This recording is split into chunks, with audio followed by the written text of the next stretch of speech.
Poisson distribution. It is the extended form of the binomial distribution. It is used when in binomial distribution we have n tends to infinity and p tends to 0. Means whenever we have the number of trials is very high and the probability, that is p for the success, is very low, then we will use the Poisson distribution. So how can you differentiate the question of binomial and Poisson distribution? In Poisson distribution you have the probability as 0.5, 0.6, 0.7, 0.8, 1 by 10, 9 by 10. But whereas in the Poisson distribution we have the probability 0.004, 0.0002. So whenever we have the probabilities in this term, then we will understand that this question is of Poisson distribution. We have the recurrence formula for the Poisson distribution for n number of trials, where lambda is the mean of the Poisson distribution and r is the number of successes in n trials, is given by this formula. ठीक है, where lambda is equals to np. Recurrence formula is given by this formula. Mean and variance both of the Poisson distribution are equal to lambda, which is equals to np. Mode of a Poisson distribution. Case 1, if lambda is a positive integer, then we have two modes, lambda minus 1 and lambda. If lambda is not a positive integer, then there is one mode and it's the integral value between lambda minus 1 and lambda. See, now let us do some numericals based on the Poisson distribution. Number 1 is, if the variance of the Poisson distribution is 2, find the probabilities for r equal to 1, 2, 3, 4 from the recurrence relation of the Poisson distribution. Also find probability r is greater than equal to 2.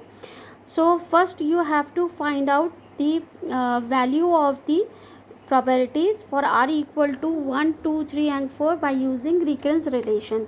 Recurrence relation is defined by this formula.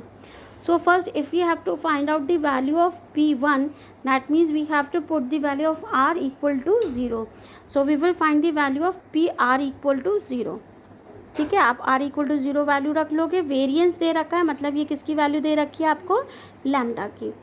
तो आप p0 निकाल लोगे. अब एक एक करके इस फॉर्मूले में वैल्यू पुट करते जाओगे. यहाँ पर p1, p2, p3, p4 की निकाल लिया. अब आपको probability p r is greater than equal to 4 की निकालनी है. यानी आपको क्या निकालनी होगी, 1 minus probability of 0 plus probability of 1 plus probability of 2 plus probability of 3 निकालनी. क्योंकि इक्वल है 4 के, तो आप यहाँ 4 नहीं लिखोगे. ग्रेटर देन होता सिर्फ, तो आप 4 भी यहाँ लिखते हैं. ठीक है, तो इसको सॉल्व करके आप वैल्यू निकाल लोगे. सेकेंड देखिए, using Poisson distribution, find the probability that the ace of spade will be drawn from a pack of well shuffled cards at least once in 104 consecutive trials. तो जो 104 दे रखा है, this is the value of n. This 104 is the value of small n. ठीक है, और probability of ace क्या हो जाएगी आप कार्ड में से निकालने की, 1/52. ये p की वैल्यू होगी. तो लैम्डा की वैल्यू n इंटू पी से आप सॉल्व कर लोगे. ठीक है, आपको ने एटलीस्ट वंस, तो r is greater than equal to 1 निकालना, which is equal to 1 minus p0. Solve कर लिया, आंसर मिल गया. ठीक है. थर्ड देखिए, fit a Poisson distribution to the following data and calculate theoretical frequencies. आपको दे रखी हैं डेथ और फ्रीक्वेंसीज. तो सबसे पहले आपने क्या किया, आपने निकाला इसका मीन. मीन वही वैसे ही निकालोगे, summation of F x upon summation of F करके ये आपने निकाल लिया.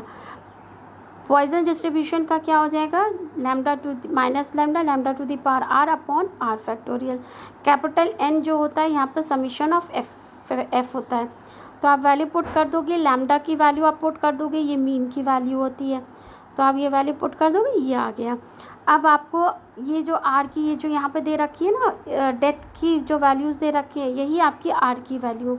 आप एक एक करके 0, 1, 2, 3, 4 इस वाले फॉर्मूले में आर की जगह रखोगे. देखो 0 आपने रखा, ये निकल आई. अप्रोक्सीमेटली वैल्यू लिख लो. देखो 121.304 121 को की तरह लिखा जा सकता है.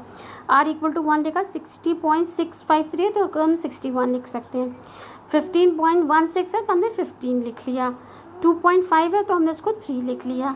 0.3 है तो हमने इसको 0 ही लिखा रहने दिया, टोटल कर दिया, इनका सम भी 200 आ गया और इनका भी सम आपका 200 ही आ रहा था, ठीक है. So this is how we are fitting a Poisson distribution. Also we are evaluating the theoretical frequency. Now let us see the next numerical. If the probability of a bad reaction from a certain injection is this. See, अब आपको दे नहीं रखा, नाम से नहीं दे रखा कि you have to use the Poisson distribution. How will you judge that it is the quotient of the Poisson distribution? Here P is given in 0.0002. This is the P. So you can understand the P is very very very low. So this is the quotient of the Poisson distribution. ठीक है. Determine the chance out of 1000 individuals more than 2 will get a bad reaction. तो क्या ये जो होगी 1000, this is the value of small n. आपने lambda is equals to n p निकाल लिया, सॉल्व कर लिया. अब क्या probability R is greater than 2, more than 2 है ना, ग्रेटर देन 2. तो ग्रेटर देन 2 में आप कैसे निकालोगे? 1 minus P 0 plus P 1 plus P2.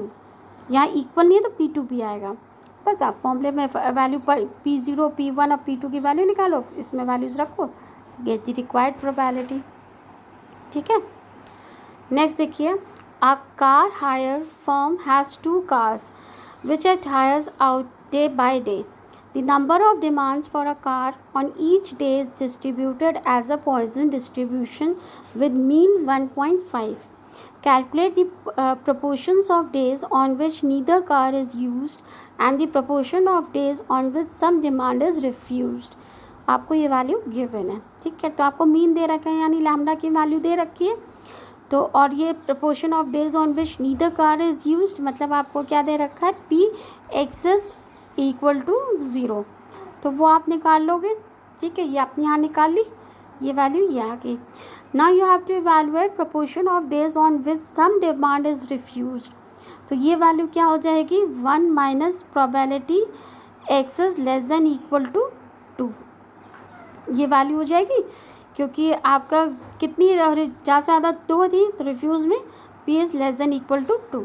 आप यहाँ वैल्यू रख दोगे, p is less than equal to 2, solve कर लोगे. ठीक है. नेक्स्ट न्यूमेरिकल देखिए, the number of arrivals of customer during any day follow Poisson distribution with the mean of 5. यानी ये लैम्डा की वैल्यू दे रखी है. What is the probability that the total number of customer on 2 days selected at random is less than 2. ये दे रखा है आपको. ठीक है. लैम्डा इक्वल टू 5 दे रखा है, तो लेस देन 2 है, यानी एक बार हम रखेंगे कि आपका दोनों 0-0, मतलब कोई भी अराइवल नहीं है.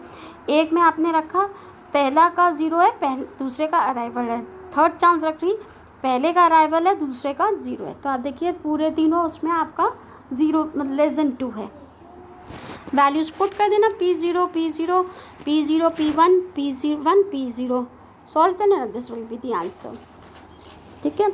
नेक्स्ट देखिए, in a certain factory turning out razor blades there is a small chance of 0.002. देखिए फिर से P की वैल्यू आपकी स्मॉल आ गई.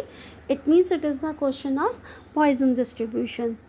For any blade to be defective the blades are supplied in the packet of 10. तो ये आपको वैल्यू दे रखी है स्मॉल n की. Calculate the approximate number of packets containing no defective, 1 defective and 2 defective blades in a consignment of 10,000. तो ये हो गया आपकी कैपिटल N की वैल्यू. ठीक है. तो आपको ये वैल्यू दे रखी है. सबसे पहले तो आपको n की वैल्यू दे रखी है, p की वैल्यू दे रखी है, तो आप लैम्डा की वैल्यू n इंटू पी करके सॉल्व कर लिया आपने. फिर आपको दे रखा है क्या सॉल्व करना है आपको. नंबर 1 क्या करना है? The blades and calculate containing no defective. No defective मतलब Px इज इक्वल्स टू 0. फॉर्मूले में रख दोगे, सॉल्व कर लोगे. 1 defected Px is equals to 1.